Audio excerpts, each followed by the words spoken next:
ఇంటర్నల్గా జరిగేటువంటి meetings TDP కార్యాలయంలో మంత్రి నారాయణ గారి సమక్షంలో జరిగేటువంటివి లేదా అంతర్గతంగా జరిగేటువంటి విషయాలు ఎమ్మెల్సీ చంద్రశేఖర్ రెడ్డికి ఎలా తెలుస్తున్నాయి?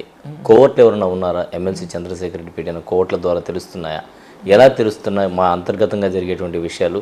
ఏది కూడా పూర్తి కాకముందే చంద్రశేఖర్ రెడ్డికి తెలిసిపోతాయా అని అడుగుతున్నారు. ఇలా 2 పాయింట్స్ అన్న. ఒకటి, ఎప్పుడు కూడా నారాయణ గారు చేసే పని ఏంటంటే 3000 మందిని కాన్ఫరెన్స్లో తీసుకొని మాట్లాడతారు. బేసిక్గా నాకు అట్లా అక్కడ ఏం జరుగుతుంది తెలుసుకునే అలవాటు అయితే లేదు.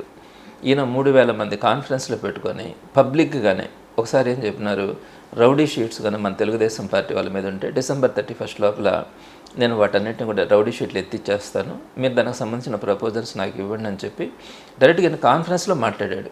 కాన్ఫరెన్స్లో మాట్లాడినప్పుడు ఎవరో ఒకరు బయట లీక్ చేస్తారు, నాకే కదా ఎవరికైనా బయట లీక్ చేస్తారు.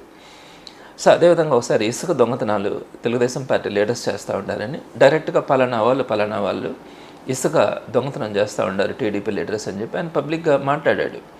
ఆ ఆడియో కూడా బయట రావడం కూడా జరిగింది. అదేవిధంగా ఇప్పుడు కూడా దీనికి సంబంధించి కూడా ఆయన ఇంచుమించుగా 3000 మంది ఒక కాన్ఫరెన్స్లో తీసుకొని మాట్లాడుతున్నప్పుడు ఎవరో ఒకరు బయట చెప్పడం జరుగుతుంది.